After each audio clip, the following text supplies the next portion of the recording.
Our house consumed by silence begins to change with the arrival of a woman who knows pain like no one else. The child smiles again, the father relearns to feel, and the past begins to demand a voice. But not everyone accepts this new family, and old wounds resurface, demanding courage to start over.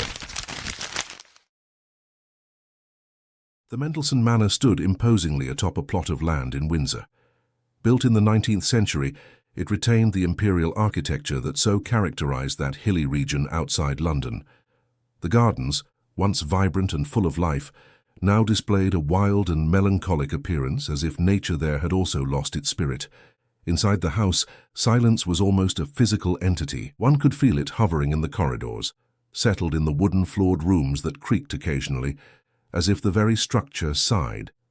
Caleb Mendelssohn, at 38, moved through the kitchen with the mechanical precision that had made him one of the country's most respected chefs. His movements were calculated, his expression empty. Since Marian's departure 2 years ago, he had become a shadow of himself. Helen, his 6-year-old daughter, watched her father from the kitchen doorway. The girl with curly brown hair and large eyes hadn't uttered a single word in almost a year and a half. The trauma of losing her mother had silenced her childlike voice, as if the words had been torn away along with her mother's presence. Her only companion was a battered plush rabbit she carried everywhere. "It's time for your breakfast, Helen," Caleb said, without turning around. He knew his daughter was there from the reflection in the stainless steel oven door. "Come sit down." The girl obeyed, dragging her feet to the table and climbing onto the high chair. Her eyes followed every movement of her father, who placed a plate of pancakes decorated with fresh strawberries in front of her. It was a meal fit for a magazine photo, but it lacked the warmth of someone who cooks out of love, not obligation. "A new person will be coming to work with us today," Caleb informed her, pouring himself coffee.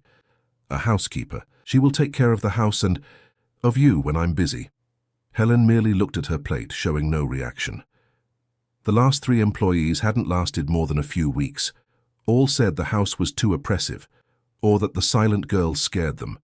Some commented that they felt as if they were constantly being watched by invisible eyes. The sound of the doorbell broke the morning silence. Caleb consulted his wristwatch. Punctual, a good sign. He walked to the door with Helen following a few steps behind, clutching her plush rabbit. On the porch, a woman of approximately 30 years old waited. Louisa Chambers had a serene face, black hair pulled back in a simple bun, and discreet clothes that couldn't completely hide her natural beauty. Her dark eyes were deep, as if she had seen too much for her age.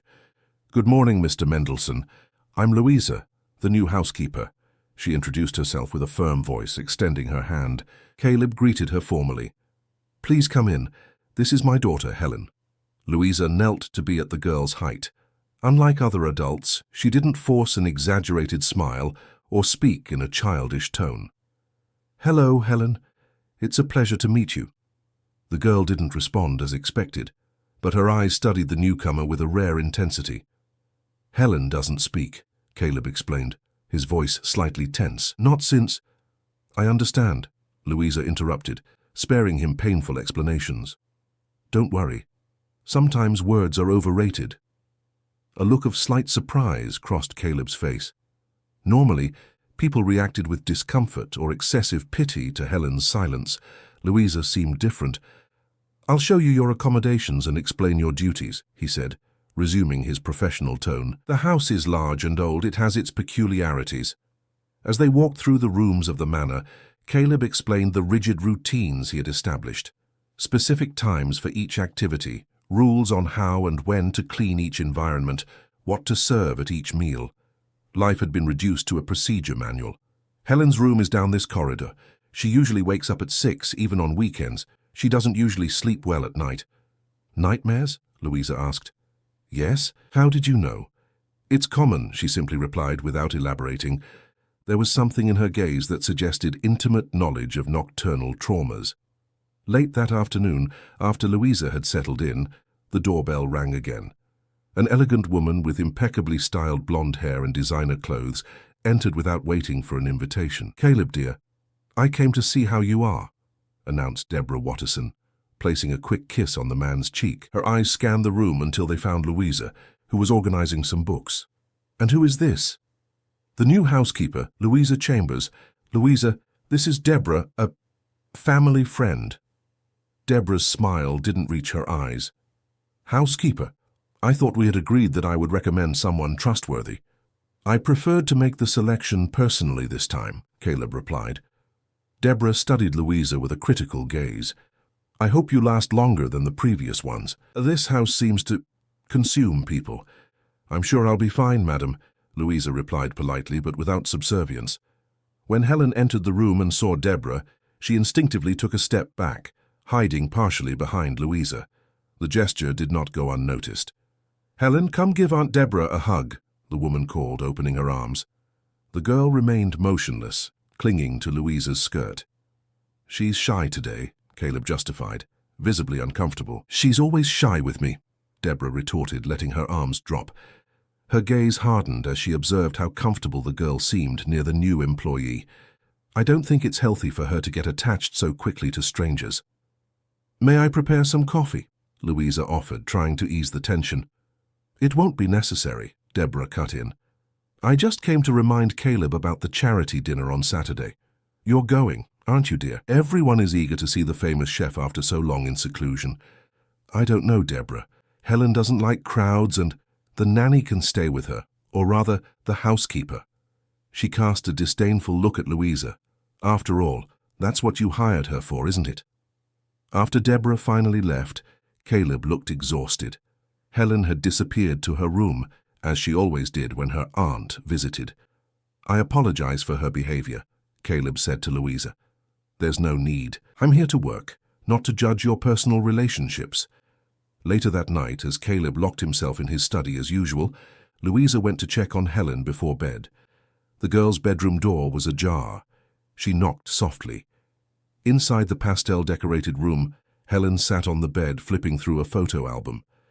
When she saw Louisa, she didn't close the album, as she did with other people. Instead, she patted the space beside her, silently inviting her to sit. Louisa accepted the invitation. In the photos, a woman with a radiant smile and eyes identical to Helen's posed in various happy moments with the family. Your mother was very beautiful, Louisa commented softly. You have her eyes. Helen looked at Louisa, then pointed to a specific photo. Her mother in the kitchen, preparing something with Caleb. Both smiled, covered in flour. They looked very happy cooking together, Louisa observed. The girl nodded, and for the first time a small smile touched her lips. It was brief, almost imperceptible, but it was there. Then she closed the album and carefully placed it under her pillow, like a treasure. Time for bed, Louisa said, tucking in the covers. I can leave the hallway light on if you prefer. Helen took Louisa's hand before she stood up and squeezed it lightly, as if to say, thank you. It was a small but significant gesture. At the bedroom door, Louisa looked at the girl already snuggled under the covers. Good night, Helen. Dream beautiful things. As she walked down the dark corridor towards her own room, Louisa couldn't help but notice how heavy the silence in that house was, almost palpable. Shadows seemed to move in the corners, like guardians of unspoken secrets. She knew she had chosen to work in a broken home, where pain was a constant presence. But that didn't scare her. Louisa knew pain too intimately.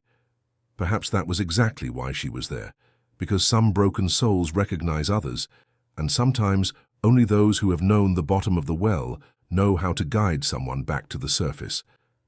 If this story interested you, don't forget to subscribe to our channel and tell us which city you are watching us from. We continue. I promise this will be the best story you will ever hear in your life. The following weeks brought subtle changes to Mendelssohn Manor. Louisa's presence, discreet but constant, began to soften the edges of that once rigid environment. The house, though still bearing the weight of absence, seemed to breathe differently. Helen was the first to show transformation.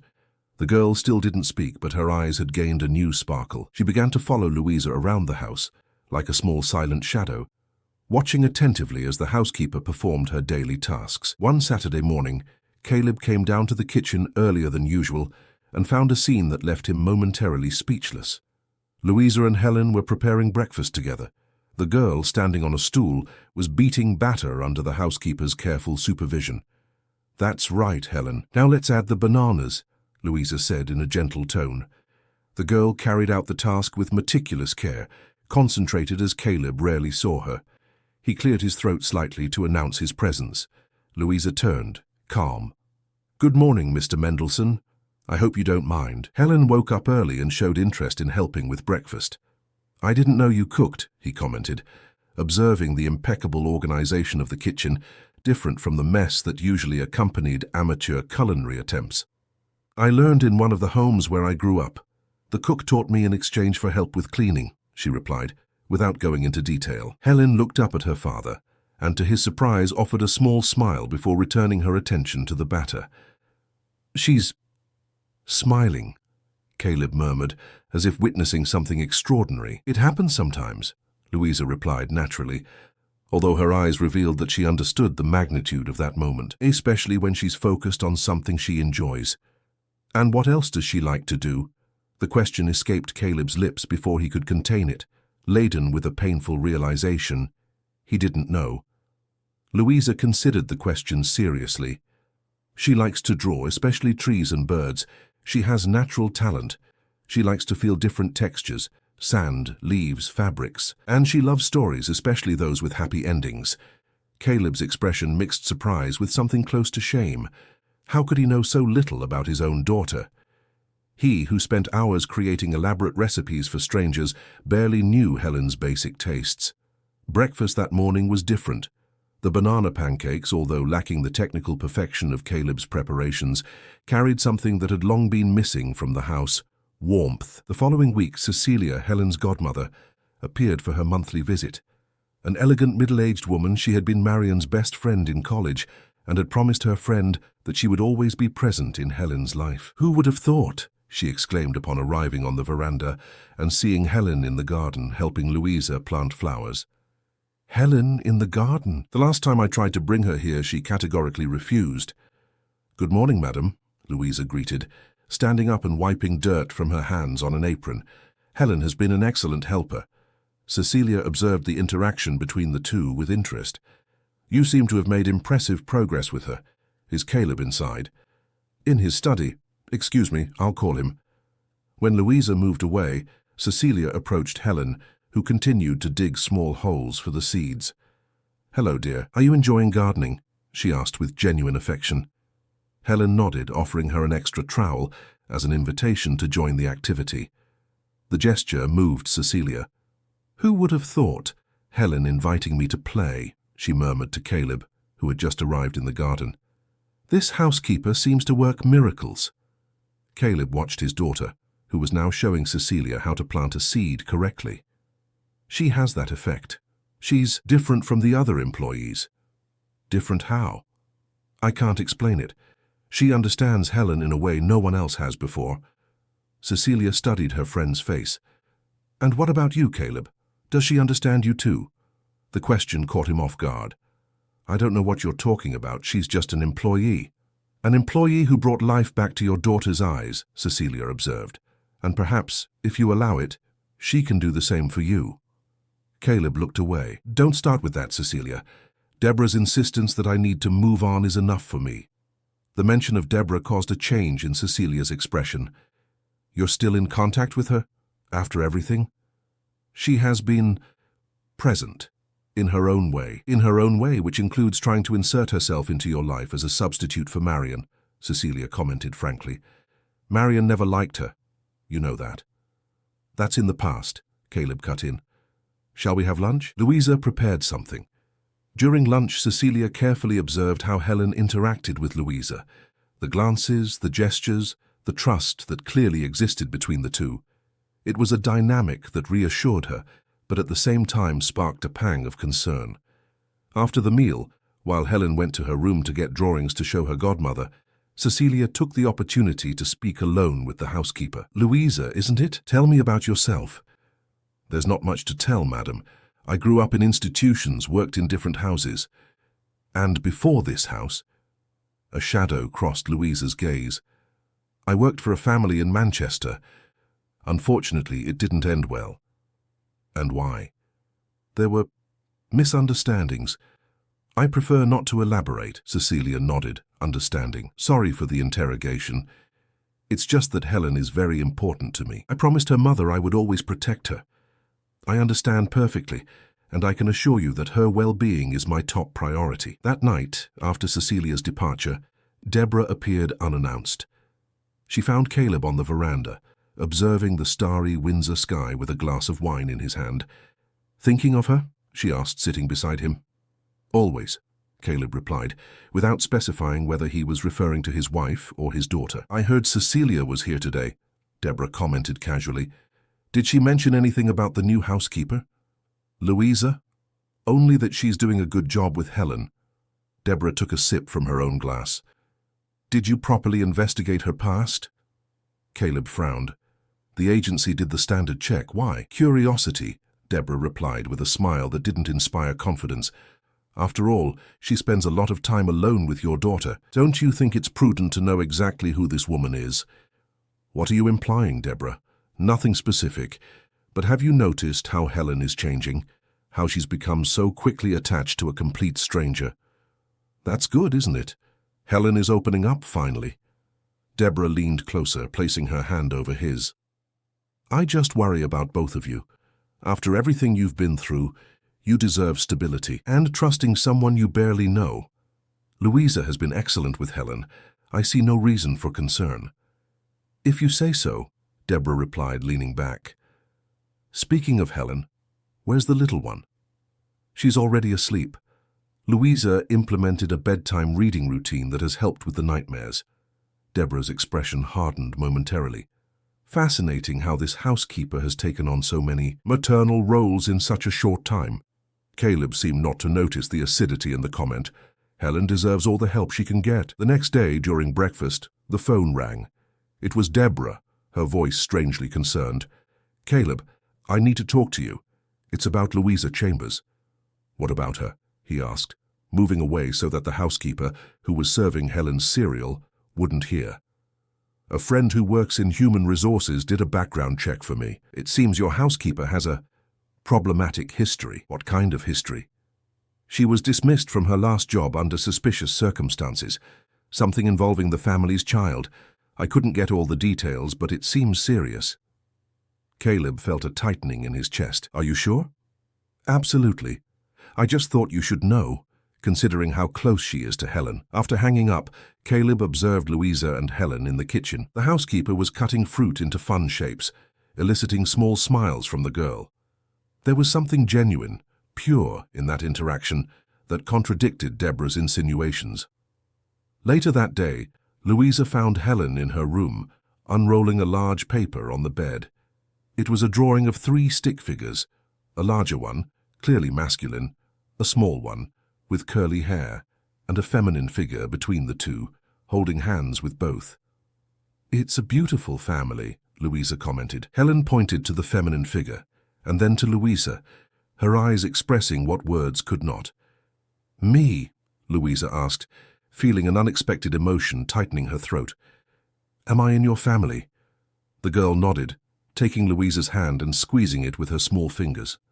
At that moment, Caleb appeared at the door and witnessed the scene.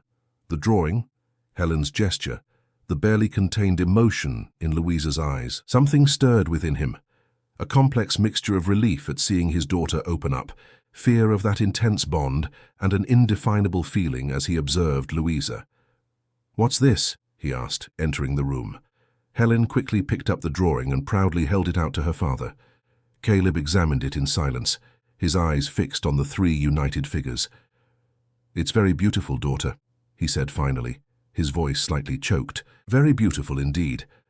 When his eyes met Louisa's, something silent and profound was communicated between them, a mutual recognition that, slowly, things were changing in that house. The walls, erected by pain, began to show small cracks, through which light tried to penetrate again. But outside the manor, Deborah watched the house with her cell phone in hand, determined. She typed a quick message. "I need more information about Louisa Chambers. Everything you can find. It's urgent." The phone screen illuminated her face with a bluish glow, highlighting the calculating expression in her eyes. For Deborah Watterson, that housekeeper represented a threat that needed to be eliminated, and she knew exactly how to do it. The arrival of spring brought an explosion of colors to the Mendelssohn Manor Gardens. The flowers that Louisa and Helen had planted together began to bloom, transforming the previously melancholic scenery. Inside the house, equally significant, though more subtle, changes were occurring. On a sunny Sunday afternoon, Caleb decided to break his routine and prepare a special lunch in the garden. It was the first time he had proposed cooking something beyond the strictly necessary since Marian's departure. "I need helpers," he announced, surprising both Helen and Louisa. "We're going to make a full feast, like in the old days." Helen's eyes lit up. She ran to the kitchen and, to Louisa's astonishment, opened a specific drawer, pulling out a small child's apron embroidered with sunflowers.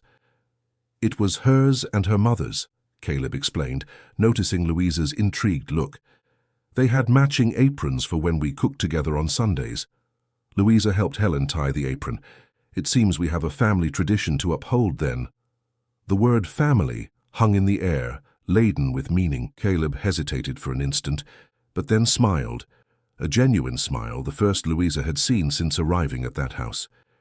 "Yes, we do," he agreed, extending an apron to Louisa as well. "This one was Marian's, but I don't think she would mind you wearing it today." The gesture contained an intimacy that made Louisa blush slightly. She accepted the apron with respect, aware of the significance of that act. The afternoon passed in a harmony that had long been absent from that house. Caleb guided Helen and Louisa in preparing the ingredients, explaining each step with the passion of someone who truly loves what he does. For moments, his rigid posture disappeared, giving way to the man he had been before the tragedy. A loving father, a chef passionate about sharing knowledge. "You need to feel the food," he explained, guiding Helen's hands as she stirred the beans. "Cooking isn't just following recipes, it's understanding the soul of each ingredient." Louisa observed the interaction between father and daughter with a discreet smile. It was like witnessing the thawing of a harsh winter. As they savored the meal at the garden table, under the shade of a large tree, Helen picked up her drawing pad. She quickly scribbled something and showed it to Louisa. 3 smiling figures in the aprons they were wearing, holding hands. "It's a very beautiful family," Louisa commented, moved. Helen nodded energetically and then pointed to Louisa in the drawing and made a gesture that left the housekeeper speechless. The girl pointed to her mouth, then to her own heart, and then to Louisa. "I think she's trying to tell you something important," Caleb commented, observing attentively. Helen took a deep breath, as if gathering all the courage in the world. Her lips trembled slightly, and then, to their astonishment, she pronounced in a low but clear voice, "Mommy." Time seemed to freeze. It was the first word Helen had spoken in almost 2 years, and not just any word. Louisa paled, her eyes filling with tears. "Helen." Caleb stood motionless, his expression unreadable. A whirlwind of emotions crossed his face, shock that his daughter had finally spoken, confusion over the content of the word, and something deeper, more complex. "You spoke," he murmured finally, his voice choked. "My daughter, you spoke." Helen smiled and repeated, this time looking directly at Louisa. "Mommy." Louisa, visibly shaken, didn't know how to react. "Helen, dear, I'm not. I think we need to talk about this," Caleb interrupted gently. "But not now. Now let's celebrate the fact that Helen spoke. This is extraordinary." The moment of joy, however, would be brief. The sound of heels on the stone path announced the arrival of Deborah, accompanied by Cecilia. Both carried serious expressions that contrasted with the celebratory atmosphere in the garden. "Are we interrupting something?" Deborah asked, her eyes scanning the domestic scene with thinly disguised disapproval. "It looks like a real family portrait." "Helen spoke," Caleb announced, ignoring Deborah's tone. "She just said her first word in 2 years. Cecilia immediately approached, genuinely moved. "Oh my goodness, that's wonderful. What did she say?" An awkward silence followed the question. It was Helen who broke it, pointing to Louisa and repeating with determination, "Mommy." Cecilia's expression changed from joy to concern in seconds. Deborah, for her part, gave a cold smile. "Mommy?" Deborah repeated, her voice laden with insinuation. "Interesting choice of words, don't you think, Caleb?" "Helen is confused," he replied defensively. "It's natural that—" "Natural," Deborah interrupted. "An employee replacing Marian in Helen's mind seems natural to you?" "Deborah, please," Cecilia intervened. "This is not the time for this." On the contrary, it's exactly the time, Deborah insisted, pulling a folder from her bag, especially considering what we've discovered about Miss Chambers. Louisa paled. What are you talking about? Perhaps we should discuss this in private, Cecilia suggested, casting a meaningful glance at Helen, who was observing everything with frightened eyes. Helen, dear, Louisa called softly, why don't you go show your new drawing to Toto? Toto was the name the girl had given her plush rabbit. Reluctantly, Helen obeyed, not without first casting a worried look at Louisa. As soon as the girl entered the house, Deborah opened the folder on the table. I thought you should know who you left your daughter with, Caleb. Inside were newspaper clippings and various documents. Caleb picked up one of the papers. It appeared to be a police report against Louisa. What is this? He asked, his voice tense. The truth about your perfect housekeeper, Deborah replied. She was accused of negligence and psychological abuse against the child she cared for in her last job. Louisa stood up, trembling. That is a complete distortion of the facts. The Thompson family from Manchester, Deborah continued, ignoring Louisa's protest. They reported her after discovering she was psychologically manipulating their son, making the child reject his own parents. It wasn't like that, Louisa defended herself, her voice firmer now. I was protecting that boy. Protecting? Deborah questioned scornfully. Is that what you call trying to emotionally appropriate the child? Caleb looked from the folder to Louisa, his expression a mixture of confusion and growing disappointment. Why didn't you mention this in the interview? Because they were false accusations, Louisa replied, trying to maintain her composure. The case was dismissed due to lack of evidence. I would never, ever harm a child. And now we have Helen calling you Mommy, Deborah interfered. Don't you see the pattern repeating, Caleb?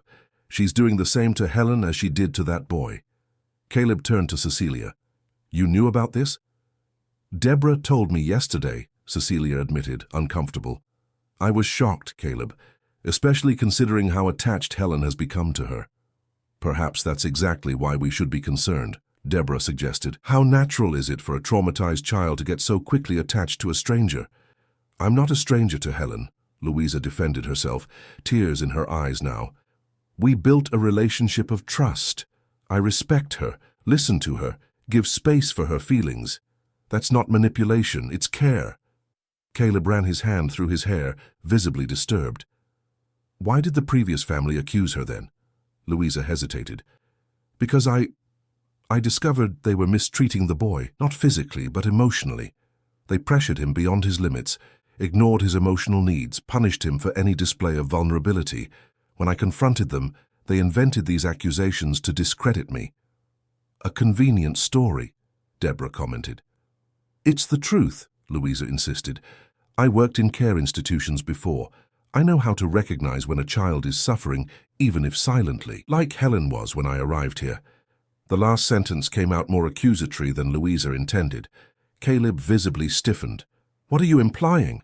That I mistreated my daughter? No, never, Louisa quickly corrected. But she was suffering, Caleb. She needed more than rigid routines and silences. She needed to be seen, heard. She needed to know she could still feel, that she was still allowed to be a child. And you conveniently provided all of that, Deborah concluded with sarcasm. Making yourself indispensable, gaining their trust, and now she calls you Mommy. I think you should leave, Caleb said finally, his voice cold, until we clarify all of this. Caleb, please, Louisa pleaded. Don't do this to Helen, not now that she's finally speaking again. Precisely because she is speaking again, we need to ensure it's for healthy reasons, Cecilia intervened. If there's any possibility of psychological manipulation— I didn't manipulate her, Louisa exclaimed, her voice choked. I loved her, it's different. The silence that followed was deafening. The word loved hung in the air like a confession. I'll get my things, Louisa said finally, realizing her position was untenable. But first I need to say goodbye to Helen. I don't think that's prudent, Cecilia warned. It could traumatize her even more. More traumatizing will be to disappear without explanation, Louisa retorted. She already lost a mother that way. The comment hit Caleb like a physical blow. He nodded rigidly. 5 minutes. I'll be in the corridor.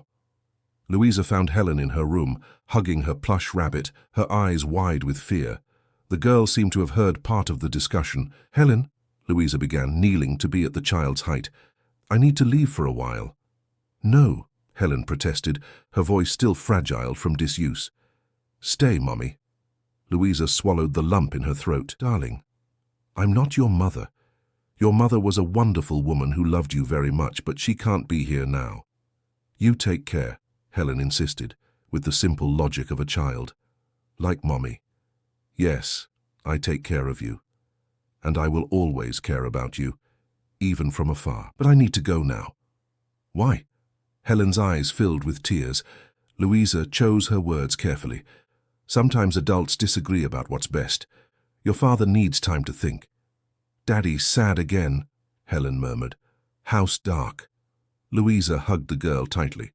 "You are strong, Helen, and you have a voice now. Use it.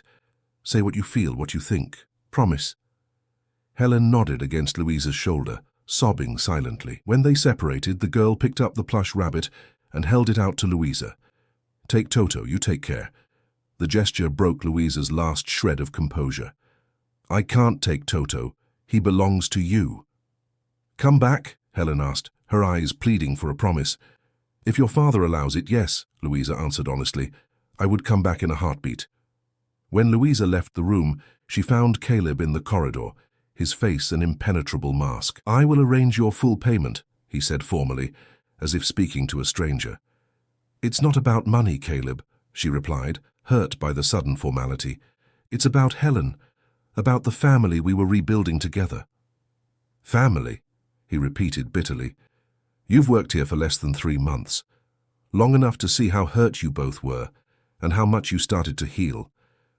"I didn't hire you to heal us," he retorted. "I hired you to take care of the house." Louisa wiped away a stubborn tear. "You know what's saddest? For the first time since I arrived, you're being honest about your feelings, even if it's anger." She picked up her small, already packed suitcase. At the manor door, she turned one last time. "When you're ready to hear the truth about what happened with the Thompson family, you know where to find me." Caleb remained motionless, watching Louisa descend the manor stairs and walk down the long driveway. Something inside him screamed to call her back, but his pride and fear spoke louder. From her room, Helen watched through the window. A small hand pressed against the glass, as the only person who had made her speak again disappeared into the horizon. The emptiness left by Louisa's departure settled like a physical presence in Mendelssohn Manor. The silence, which had begun to dissipate, returned with even greater force, dense and suffocating. Helen returned to mutism almost immediately. Her eyes lost their recently gained sparkle, and she resumed wandering through the rooms like a small shadow. When Deborah or Cecilia tried to interact with her, the girl completely shut down, hugging her plush rabbit tightly, as if it were her last link to Louisa. Caleb observed his daughter's regression with growing anguish. He had hoped the situation would improve after the housekeeper left, that things would return to normal. But what was normal now seemed unbearably inadequate. The routines that once offered structure now felt like cages. The silence that was once a refuge now sounded like an accusation. A week after Louisa's departure during dinner, Helen pushed her untouched plate away and looked at her father with an expression that mixed sadness and accusation. "Want Mommy," she said, her voice small but determined. The use of the word Mommy struck Caleb like a slap. He knew Helen wasn't referring to Marion. "Helen," he began, choosing his words carefully, "Louisa isn't your mother. She was our employee." "She took care," Helen retorted with the direct logic of a child. "She listened. She saw." They were simple phrases, but laden with meaning, especially coming from a girl who until recently hadn't uttered a single word. "I also take care of you," Caleb defended himself, feeling unfairly accused. "I always have." Helen looked at him for a long time, her large eyes filled with a wisdom that seemed disproportionate to her age. "You don't see," she said simply, getting down from her chair and leaving the dining room. His daughter's words haunted Caleb for the rest of the night. Restless, he wandered through the manor until he reached Helen's room. The door was ajar, and he could see her sleeping, her face marked by dry tears clutching one of the aprons Louisa used in the kitchen. Somehow, the girl had salvaged this personal item from the housekeeper. Something broke inside Caleb. For months, no, years, he had hidden behind routines and rules to avoid facing his own pain. and in the process, he had become blind to his daughter's pain. The next morning, defying all his rules, Caleb did not go to the office. Instead, he drove to Manchester, determined to uncover the truth about Louisa's past. His first stop was at the employment agency that had recommended her. The receptionist, a middle-aged woman, recognized him immediately. "Mr. Mendelssohn, what a surprise. Any problem with Miss Chambers?" "Actually," Caleb replied, choosing his words carefully, "I'm trying to better understand her professional history, specifically with the Thompson family." The woman's expression subtly changed. "Ah, that case. A regrettable situation. So you're aware of the accusations?" "Of course. We investigated everything thoroughly before keeping her on our roster. Louisa Chambers is one of our best professionals, but she was accused of psychological manipulation, of turning the child against his parents," Caleb insisted, repeating Deborah's allegations. The receptionist sighed, looking around to ensure no one was listening. "Mr. Mendelssohn, there's much more to that story than what's in the official records. The Thompson family is influential. They have one version, Louisa has another. I suggest you speak with Dr. Rachel Silver. She can clarify things better." "Who is Dr. Rachel?" "The psychologist who evaluated the Thompson's son during the process. Her office is in Mayfair." A few hours later, Caleb sat opposite Dr. Rachel, a woman with a serene appearance and penetrating gaze. "Normally I wouldn't discuss a case like this," she explained after hearing the situation. "But given that the case was dismissed and your daughter is emotionally involved with Louisa, I'll make an exception." "Thank you," Caleb replied, tense. "I need to know the truth." Dr. Rachel clasped her hands on the table. "The truth, Mr. Mendelssohn, is that Louisa Chambers was the only person who truly cared about that boy's well-being. The Thompsons are what we in the field call performative toxic parents. Externally, the perfect family. Internally, an environment of constant pressure, impossible expectations, and emotional control." And the boy? He was developing severe anxiety symptoms. At 7 years old, he already had a nervous ulcer, chronic insomnia, and panic attacks. Louisa noticed the signs and tried to intervene. How? By offering emotional support, creating a safe space for him to express feelings, and yes, eventually confronting the parents. That's when everything fell apart. They accused her of manipulation, claiming she was trying to steal their son's affection. Caleb felt a knot in his stomach. So she was really protecting the child? Undoubtedly, the psychologist confirmed. Unfortunately, the Thompsons' influence prevailed. The case was dismissed due to lack of concrete evidence, but Louisa was marked. No one wanted to hire a housekeeper with that accusation in her history, even without a conviction. Why did the agency continue to work with her then? Because they knew the truth. And because Louisa has a rare gift. She truly connects with traumatized children. She herself grew up in the system. Orphaned very young, she went through foster homes and institutions where she wasn't always well treated. This experience made her especially sensitive to the unverbalized needs of children. The revelation hit Caleb deeply. He remembered how Louisa seemed to instinctively understand what Helen needed, how she managed to interpret her silences, her gestures, her fears. "She's doing it again," he murmured, more to himself than to the psychologist, "protecting a suffering child." "I believe so," Dr. Rachel agreed, "and from what you told me about your daughter, with significant success."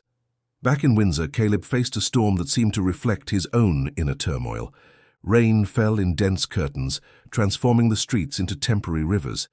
When he finally arrived at the manor, drenched and emotionally exhausted, he found a surprising scene.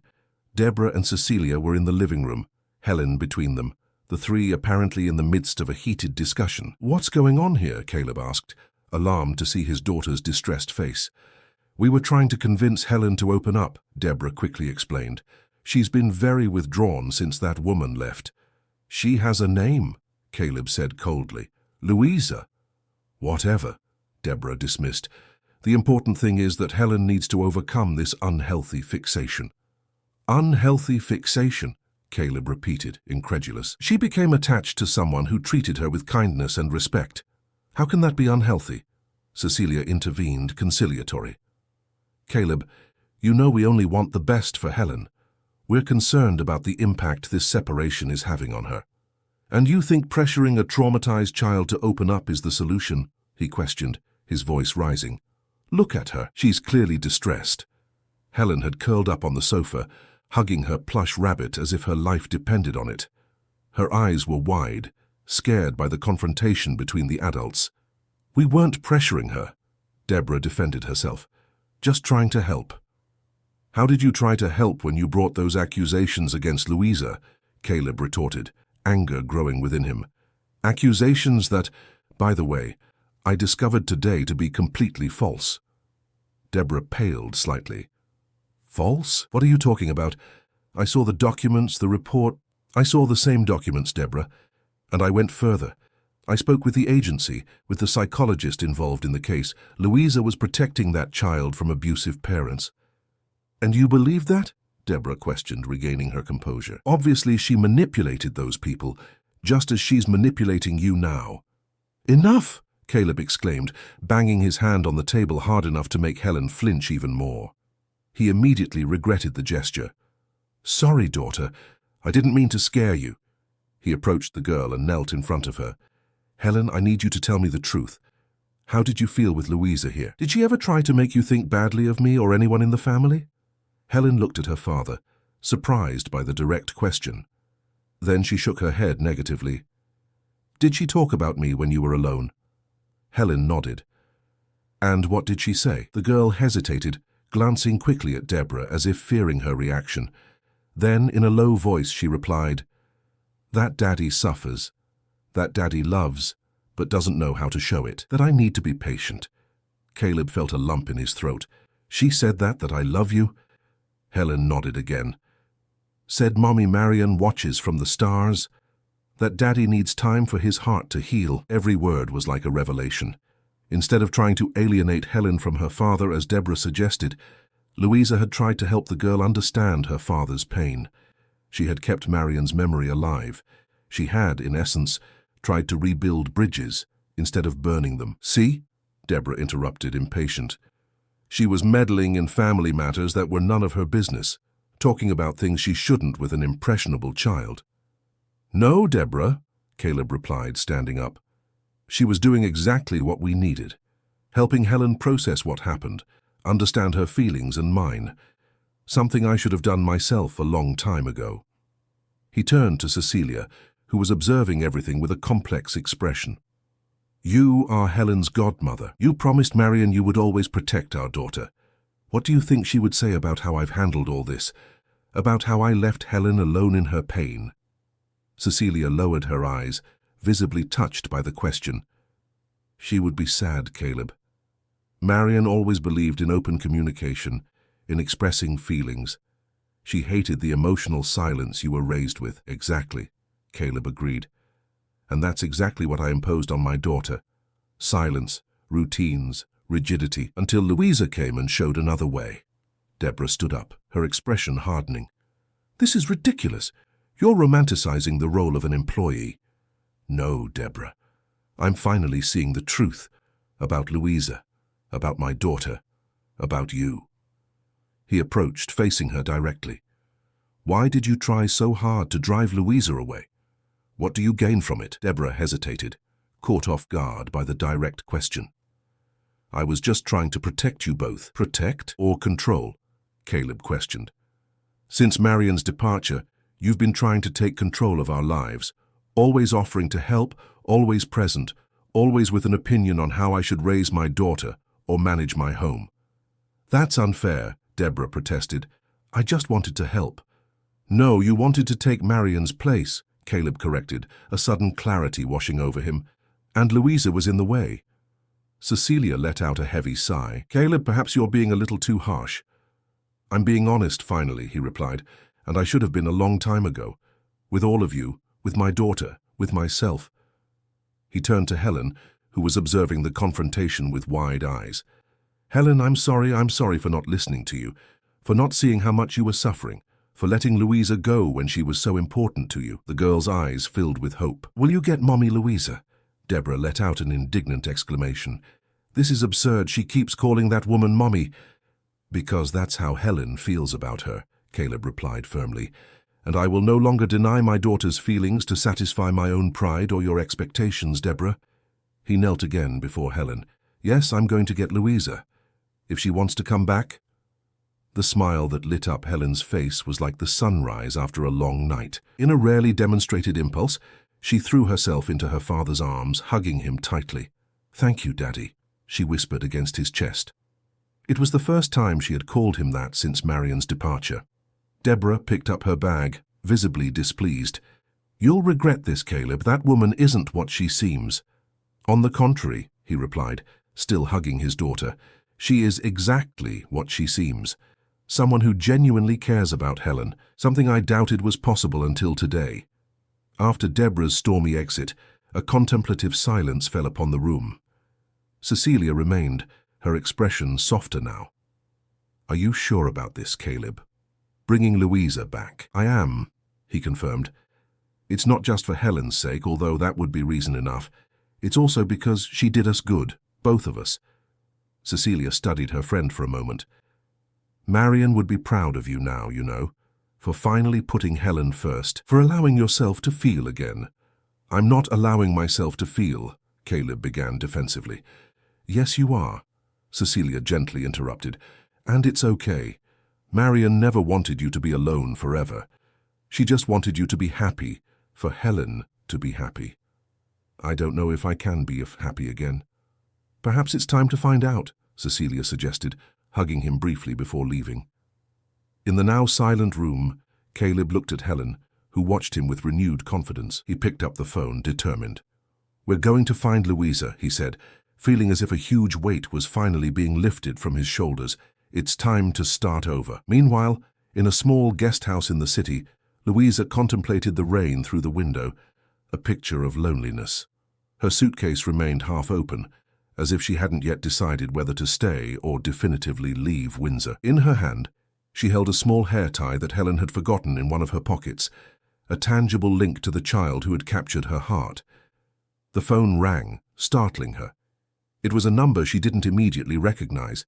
She answered with hesitation. "Hello?" "Louisa," Caleb's voice sounded from the other end, strangely emotional. "We need to talk. About you. About Helen.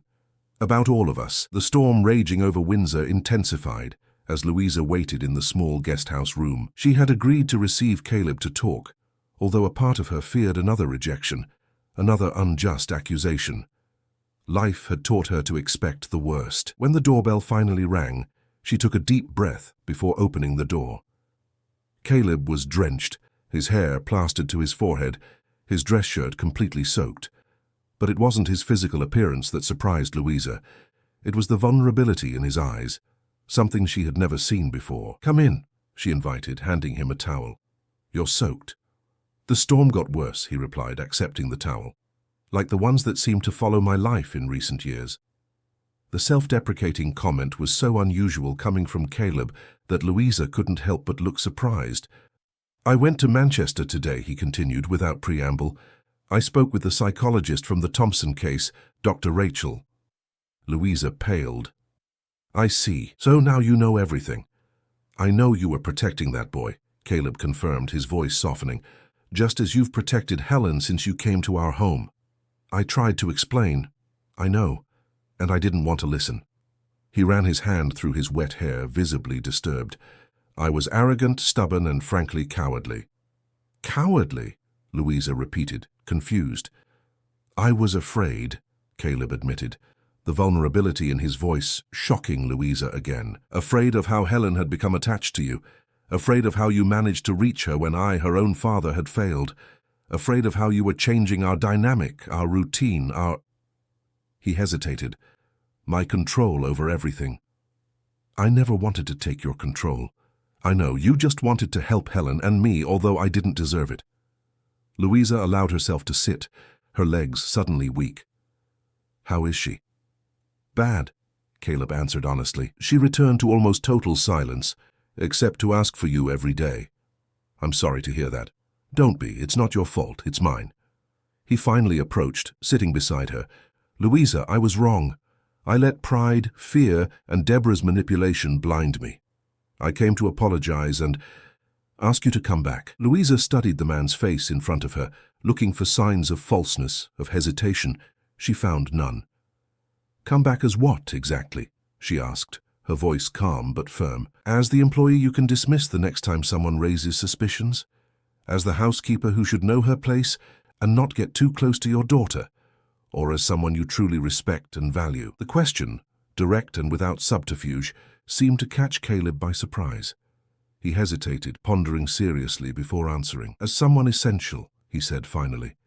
"Essential to Helen, who came alive with your presence. And, if I'm honest with myself, essential to me too." "What does that mean, Caleb?" He took a deep breath. "It means you wouldn't just be an employee.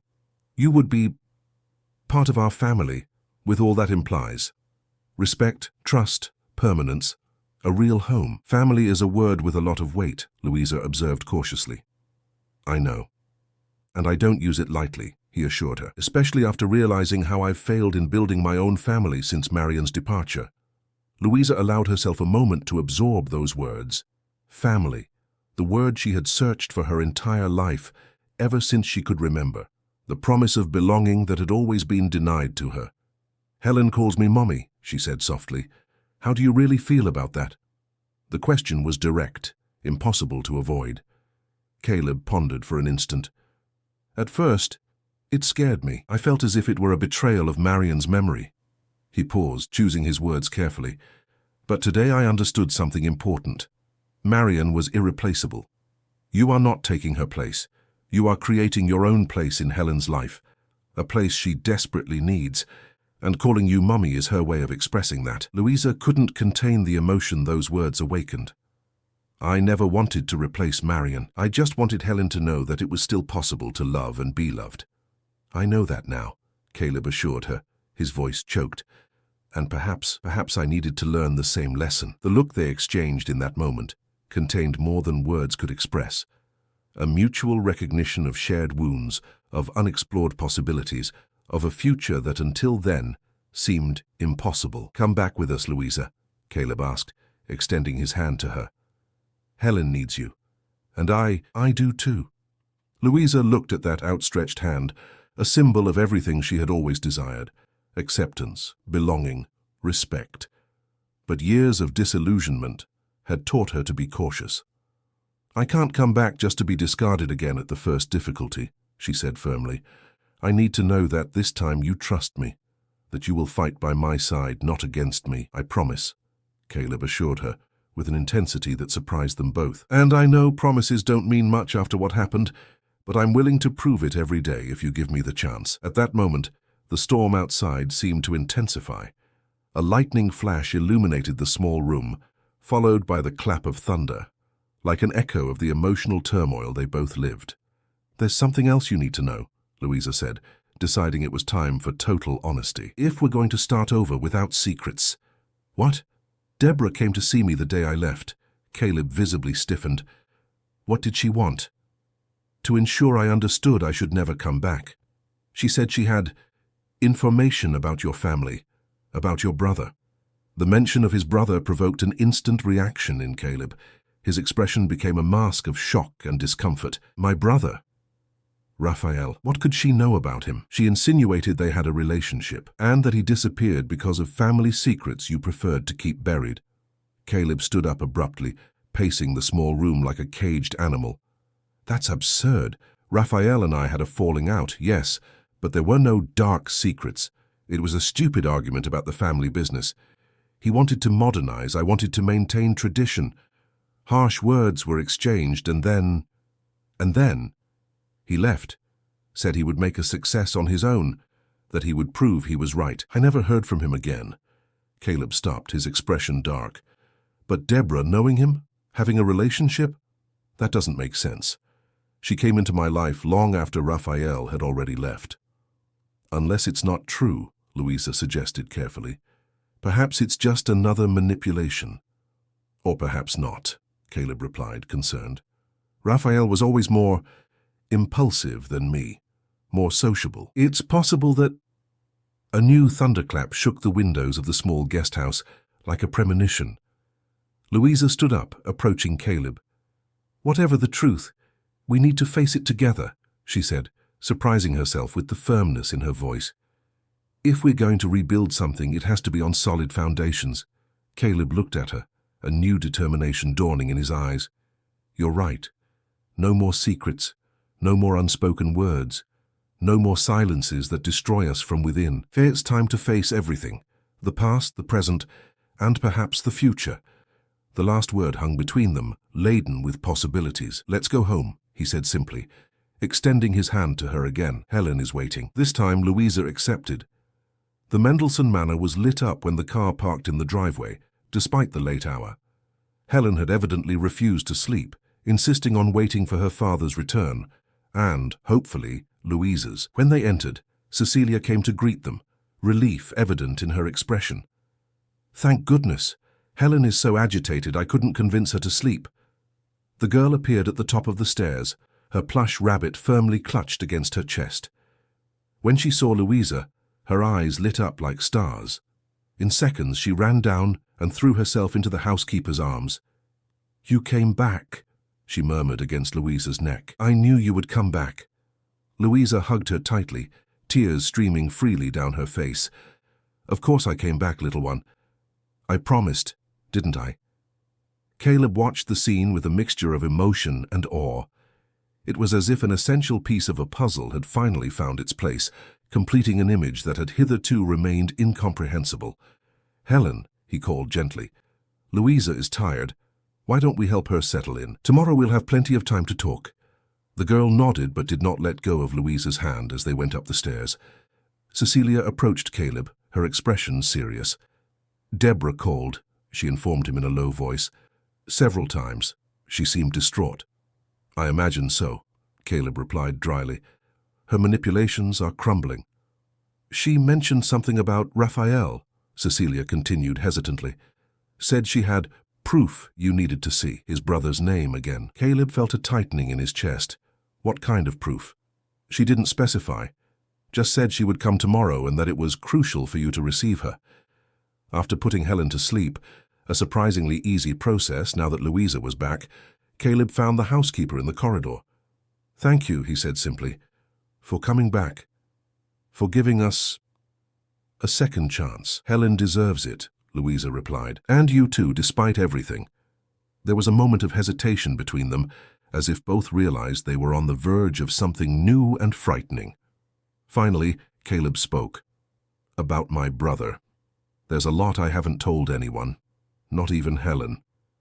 I'm ready to listen when you're ready to speak. He nodded, grateful for her understanding. Good night, Louisa. It's good to have you back. It's good to be back, she replied softly. Good night, Caleb.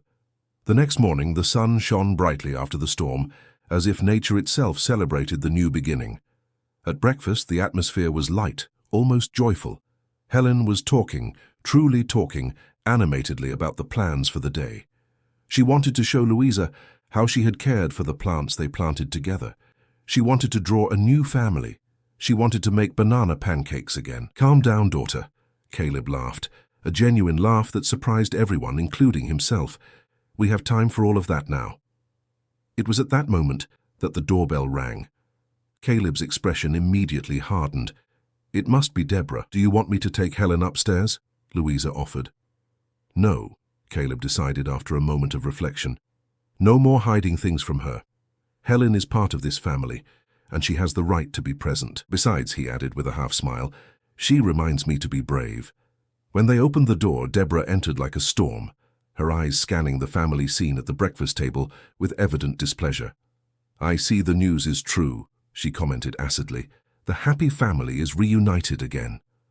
What do you want, Deborah? Caleb asked directly. Cecilia mentioned you had something urgent to show me. I do, indeed, she replied, pulling an envelope from her bag. Something about your dear brother that you prefer to pretend doesn't exist. Caleb accepted the envelope cautiously. Inside, there were photos. Photos of Raphael, his younger brother, at various moments. In some, he appeared distinctly older than the last time Caleb had seen him, indicating they were relatively recent. Where did you get these? He asked, his voice trembling. From Raphael, obviously, Deborah replied with a triumphant smile. We've been in contact for years. Or did you really believe he simply disappeared off the face of the earth? The revelation hit Caleb like a physical blow. You know my brother? All this time? Intimately, she confirmed, her tone laden with insinuation. We started meeting a few months after he left Windsor. That's how I first heard about you, through Raphael's bitter stories about the controlling, traditionalist brother who never supported him. That's not true, Caleb protested weakly. I just wanted to protect him. He wanted to risk all the family assets on untested ideas, risky investments. And look, Deborah continued, ignoring the protest, the rebellious brother was right. He made a fortune in recent years, while you remained here, clinging to the past, to tradition, to the memory of a woman who is gone. Louisa intervened, her voice firm. This is unnecessary cruelty, Deborah. Why are you doing this? Cruelty. I'm just revealing the truth, a truth Caleb can't face, that he destroyed his own family long before Marion left. Caleb looked at the photos, deep pain in his eyes. If you've been in contact with Raphael all this time, why did you never tell me? Why approach me without mentioning it? Deborah's smile turned cold. At first it was curiosity. Raphael talked so much about the perfect brother, the favorite son, the great chef who never made mistakes. I wanted to meet this man for myself.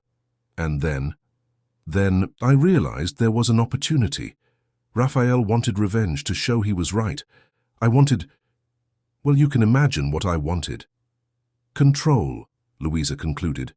Power over Caleb and Helen's lives. Call it what you want, Deborah dismissed. The fact is, it worked perfectly. I approached you when you were most vulnerable after losing Marion. I became indispensable. And I would have gotten everything I wanted if it weren't for you, she added, casting a venomous look at Louisa. Where is my brother now? Caleb asked, trying to process all those revelations. Closer than you imagined, Deborah replied enigmatically. He returned to the UK 2 weeks ago. He's in London, waiting for the right moment for the big family confrontation. Helen, who had remained strangely silent throughout the exchange, suddenly spoke up. Uncle Raphael? She asked, her voice small but clear. I have an uncle. Caleb looked at his daughter, realizing with a pang in his heart that he had never spoken about Raphael to her. Another silence, another secret kept in the name of false protection. Yes, dear, he replied softly. My younger brother. He left before you were born. Doesn't he like me? No, Helen. Caleb knelt before his daughter, holding her small hands. He doesn't even know you, and I'm sure he would love you if he knew you. Then why does he never visit? The innocent question deeply affected Caleb. How to explain to a child the complex adult resentments, the hurts accumulated over the years, the wounded pride that kept two brothers apart? Because sometimes adults make mistakes, he answered honestly. Big mistakes that are hard to fix. Your uncle and I, we argued. We said things that hurt each other, and then it became difficult to go back. Helen considered the explanation with surprising maturity, like when Julia and I fought at school, and then we were too embarrassed to apologize. Caleb couldn't help a melancholic smile. Exactly like that. Only adults can be even more stubborn than children. She's right, you know, Louisa commented softly. Sometimes the simplest path is the hardest to see. Caleb looked at Helen, then at Louisa, and finally at Deborah, who watched the scene with evident disdain. Thank you, Deborah, he said, surprising everyone, for bringing this to light. You may have done it with questionable intentions, but you ended up giving me a chance to fix something important. You don't understand, Deborah retorted, irritated by the unexpected reaction. Raphael is furious with you. He wants confrontation, not reconciliation. Perhaps, Caleb conceded, or perhaps after all these years he too is tired of carrying this weight. Either way, there's only one way to find out. He turned to Louisa and Helen. What do you think about a trip to London tomorrow? Helen's smile was answer enough. Deborah, realizing she had completely lost control of the situation, picked up her bag. You are pathetic, she declared, heading for the door. Believing in fairy tales about family and forgiveness, real life doesn't work that way. Perhaps that's exactly why yours seems so empty, Deborah, Louisa replied calmly. Because you chose to believe that manipulation and control are stronger than love and forgiveness. After Deborah's stormy exit, a contemplative silence fell over the room. It was Helen who broke it. "Are we really going to see Uncle Raphael tomorrow?" "We're going to try," Caleb answered honestly. "I can't promise he'll want to see us, but we'll try." "What if he's angry?" "Then we'll listen to what he has to say, and we'll apologize. And perhaps with time and patience, we can rebuild what was broken." Helen seemed satisfied with the answer. "Like us?" "Like us," Caleb confirmed, exchanging a meaningful look with Louisa. The next morning, the family set off for London. Through Cecilia, who had managed to get in touch with Raphael through mutual friends, they had arranged a meeting at a seaside cafe in Brighton Beach. The public location had been strategically chosen, neutral, safe, with the possibility of a quick exit for both sides should emotions become too intense. While waiting at the cafe table, Helen drew animatedly, creating a portrait of what she imagined her uncle to be. Caleb, on the other hand, was visibly nervous, repeatedly adjusting his shirt collar, checking his watch every minute. "He'll come," Louisa assured, placing her hand over his. "He agreed to the meeting. That's a start. What if it's just out of curiosity? Or worse, to throw the past in my face, as Deborah suggested? Then you listen, you accept, and you respond with honesty, not with defenses." Louisa's quiet wisdom calmed him momentarily. It was then that Helen let out an exclamation. "It's him! It has to be him!" Approaching the table was a man who looked like a younger version of Caleb, the same eyes, the same build, though his style was more modern, more relaxed. He stopped a few steps away, studying the small group with a cautious expression. "Raphael," Caleb recognized, standing up. His voice trembled slightly. "Caleb," the other man replied formally. Then his gaze shifted to Helen, and something in his expression softened. "And you must be Helen. Your godmother showed me pictures of you, but you're much bigger now." "You're my Uncle Raphael," Helen exclaimed, abandoning all pretense of shyness. "I drew you. Want to see?" The girl's spontaneity broke some of the tension. Raphael smiled, a genuine smile that greatly resembled Caleb's. "Of course I want to see." While Helen proudly showed her drawing, Caleb introduced Louisa. "This is Louisa Chambers. She is part of our family now." The choice of words did not go unnoticed by anyone present. Raphael nodded politely to Louisa, then turned his attention to his brother. "Cecilia told me about Marion. I'm sorry. I should have been there." "And I should have looked for you," Caleb replied. "At that moment, at so many other moments." Raphael sat down, accepting the coffee the waiter brought. "I didn't expect this. I imagined accusations, justifications, not apologies." "I've learned some hard lessons in recent years," Caleb admitted, "about pride, about the price of silence, about what really matters." Raphael's gaze moved from Caleb to Louisa and Helen, who continued chattering animatedly about her drawings, seemingly oblivious to the tension between the adults. "Deborah told me different versions about your life," Raphael commented. "At first, you were the perfect brother who had everything, then the bitter widower who shut himself off from the world, and recently the man manipulated by a housekeeper with dubious intentions." "And what do you believe?" Louisa asked directly. Raphael considered the question. "I don't know. That's why I'm here. To see with my own eyes." "See this, then," Caleb replied, gesturing to Helen. "My daughter, who didn't speak a word for almost 2 years after losing her mother, who now smiles, talks, draws, lives again. Thanks to Louisa. Thanks to us having learned finally to be a real family." "A family I was never part of," Raphael observed, a note of bitterness in his voice. "A mistake we can correct," Caleb replied firmly, "if you want to. Helen deserves to know her uncle. And I miss you, brother.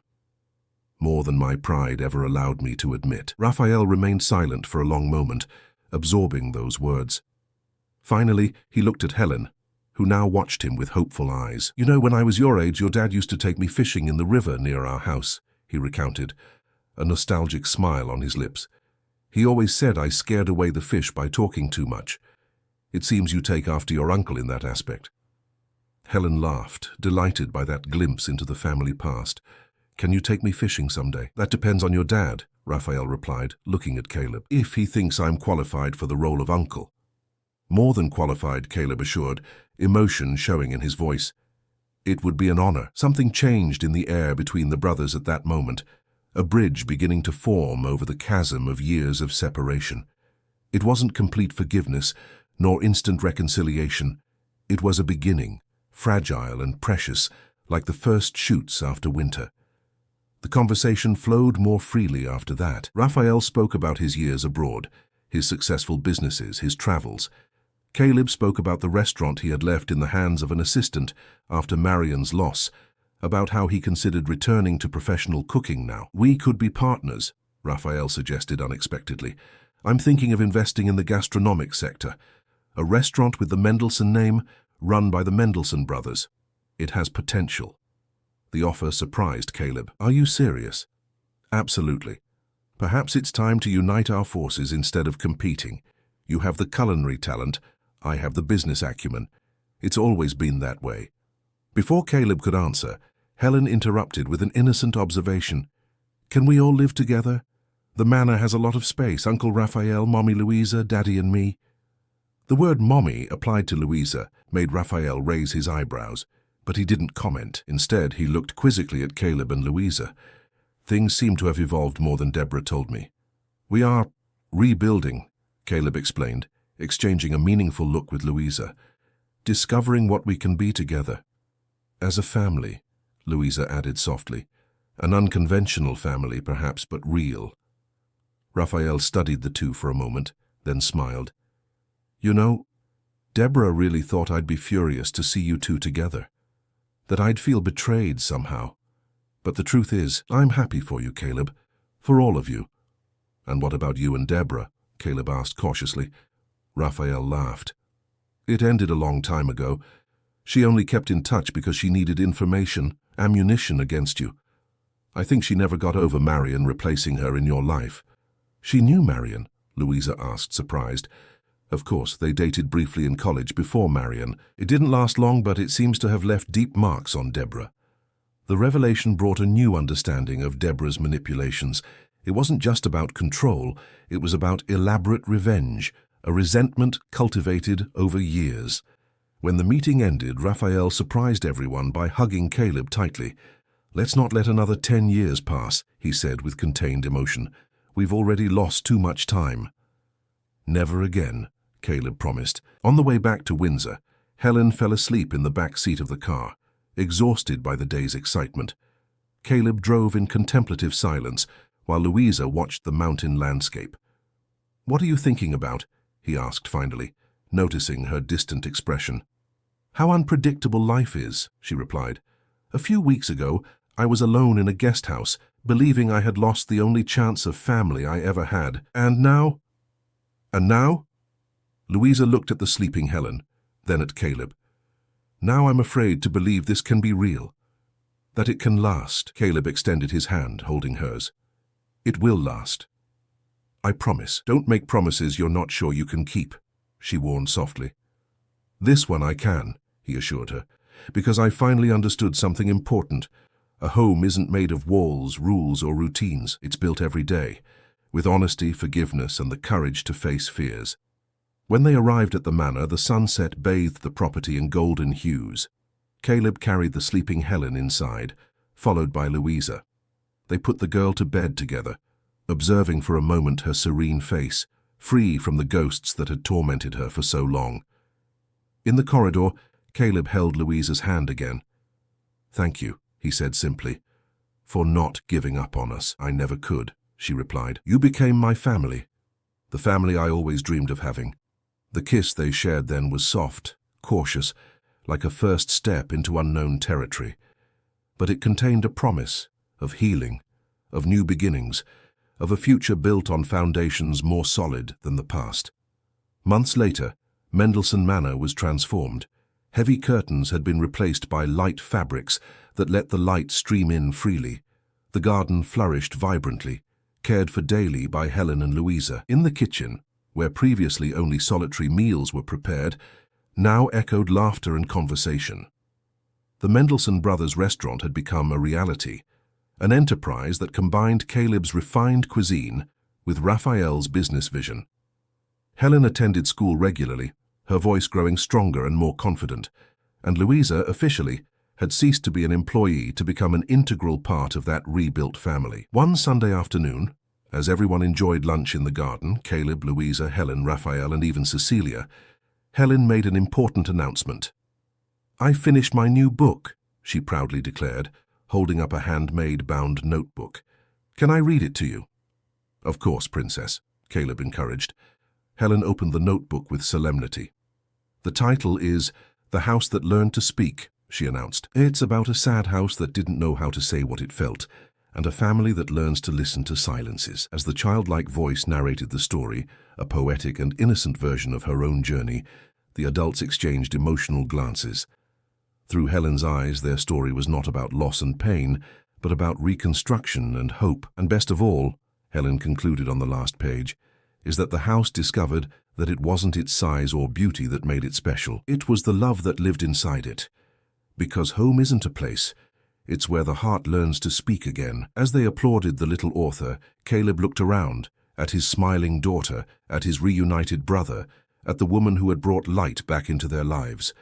Mendelssohn Manor, once a mausoleum of painful memories, had transformed into what it should always have been, a true home.